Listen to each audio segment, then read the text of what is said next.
All right, so we're back here again. It's Sunday. Let me run a few things down. What's going on around the shop?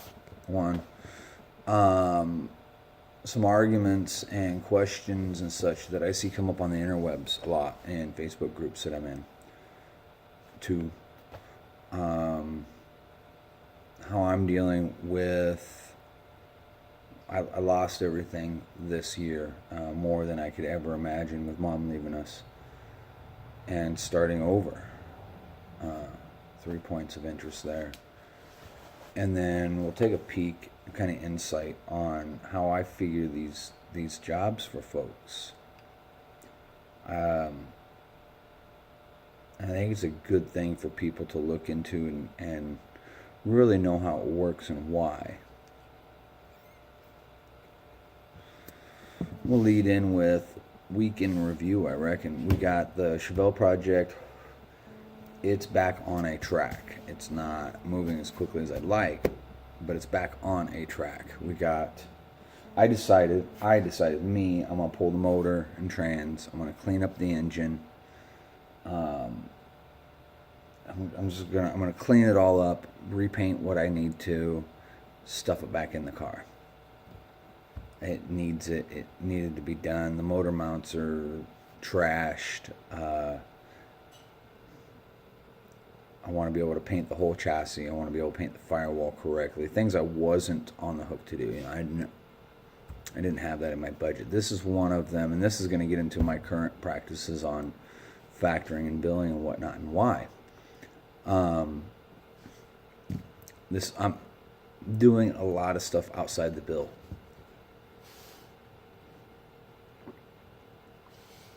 It's extremely late, so we're going to make up with some bennies. That's all I can do.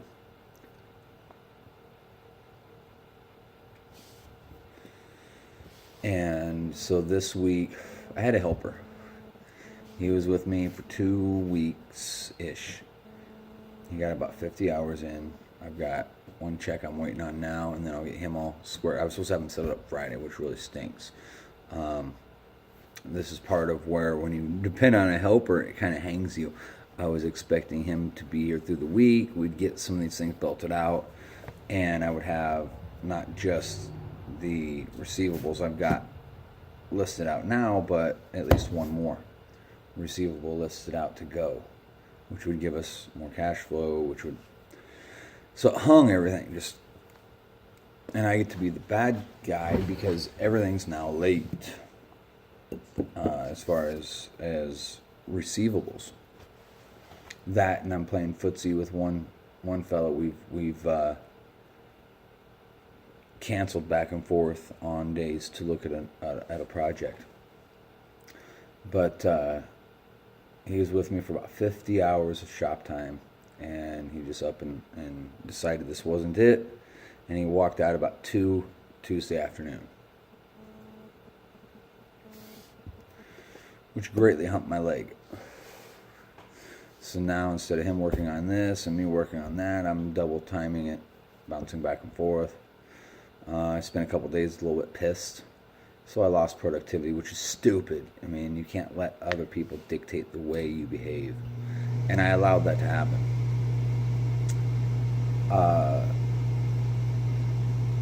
So yeah, I guess I'm in the market for a helper again. I don't know what to do. The next one is the girl, my lovely assistant. She has offered to get all the footage loaded onto the computer, transferred over into a usable format, and do some editing. I'm really excited to see what she's going to edit up for me and see how these videos look. We're going to start with a couple little demo videos that I've got footage for and go from there. As long as she can manage editing between 2-year-old temper tantrums. Because our littlest one is hell on wheels. She's a good kid, but she's 2. So, I mean, I don't have totally uncontrollable children. She's just 2.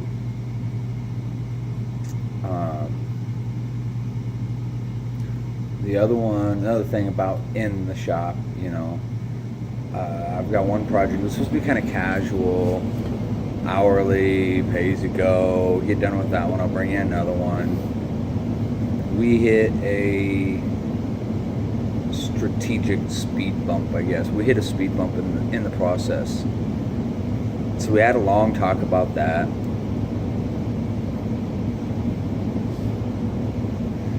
And I'm not going to get into big particulars because it's not worth it. But anyhow, I brought the project up to a point where we can look at it again, and I can get that project flowing once more. And it's going to be a big meeting on Monday, on tomorrow. Tomorrow is going to be a big meeting with this guy because,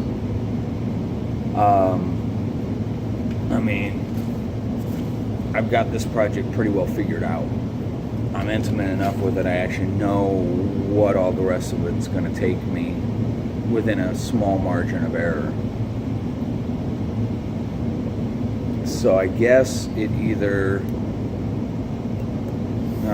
I guess I'm either in a position of cash flow on it Monday, or it's shoved outside with all of its parts boxed up and going on a trailer and leaving.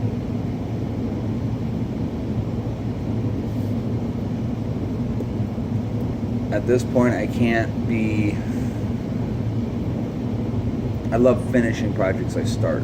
It's very important to me because I hate picking up where someone else has left off.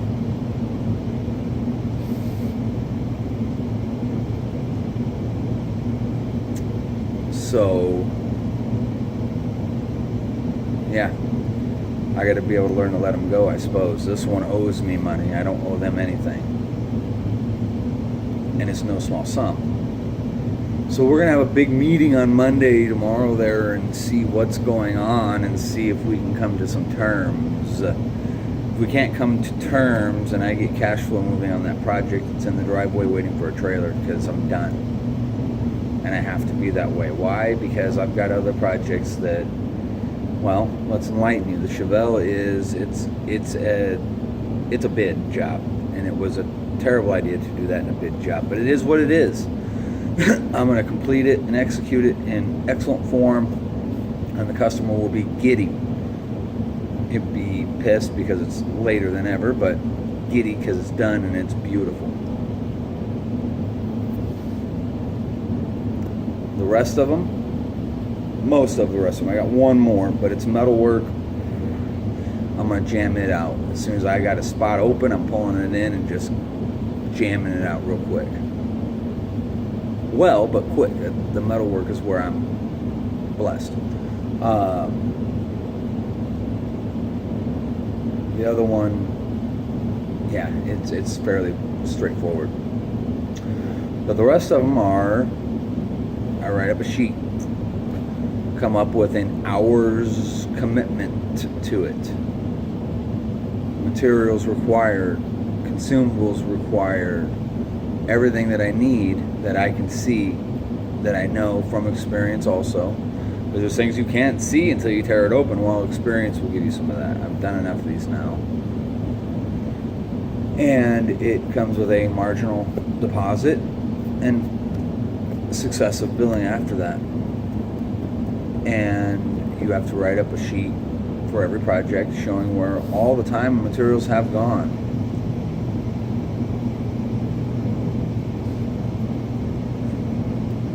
You can show tangible, a list in your hand where everything's going. That's the key right there is the paperwork, which I'm terrible at, but I've gotten good with. I was terrible with the discipline to sit down and not do, but sit down and write. I've gotten better at it. I've gotten to where I can show and allocate and be realistic with them.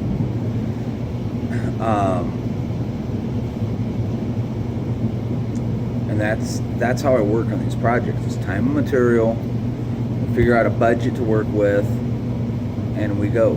And if we're hit a curveball where something really unexpected came up, you make the phone call, you take the photographs, you send the photographs, you document it, they come in, you sit down, you go, all right, this is what I'm looking at.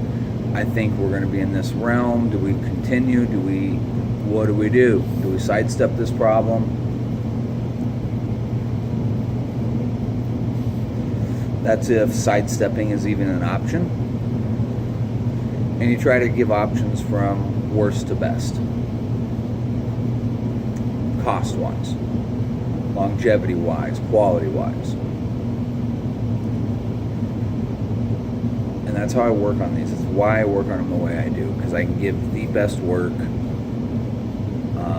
It's equitable to both parties. And that has its importance.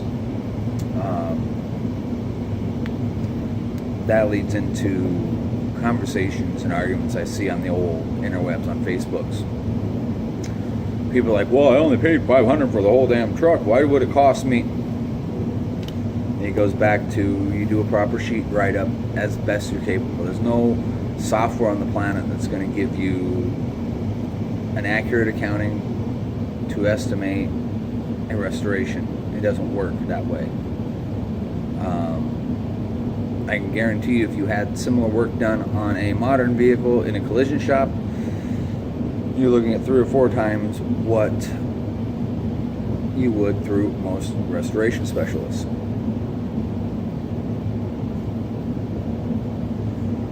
Not always, but most of the restoration guys like me are working on small margins and are the self-employed solely or have, a small clamoring of helpers. And that pretty much sums up kind of what I wanted to cover for the week. You can get frustrated and play the victim. It doesn't work, so don't bother trying. But I'm in the process of kind of reprioritizing everything, especially with the hiccup on this little car I've been working on. I've done some very good work on it. I'm very proud of the work I've done, but I think it's time to have that conversation.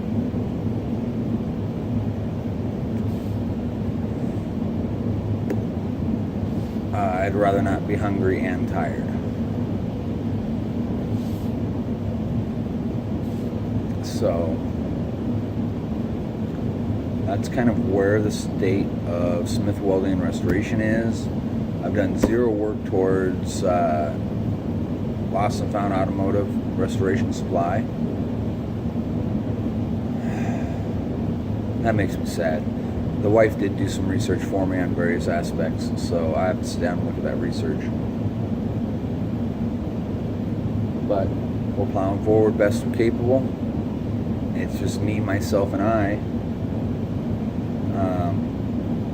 Which, like I said, I've got mixed feelings about pulling a helper because there are days that I'll go and hang out with the family from 11 till 4. And then I'll come out and work till supper's ready. Go in, sit down with the family, have a good evening, get our youngest son off to bed, and then come back out and work till midnight. With a helper, you're a little more inclined to try to be in the shop through all business hours. It takes a special helper to be able to plug away through the day by his lonesome, and then me come out and pick up and take over.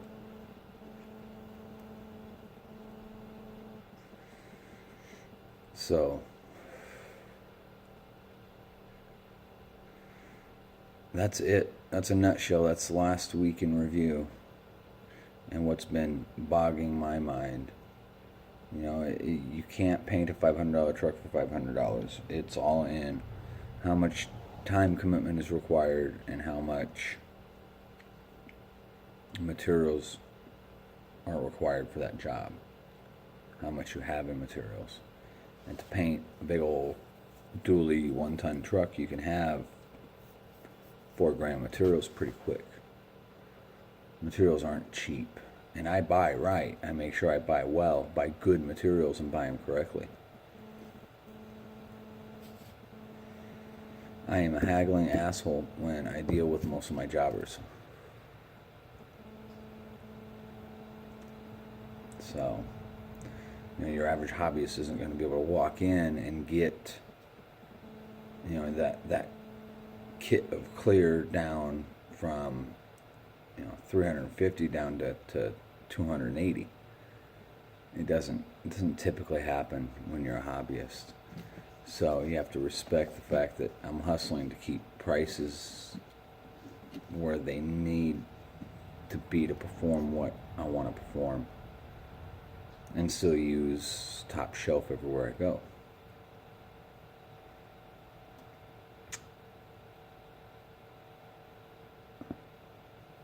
That's it. I'm out. I will talk to you guys later.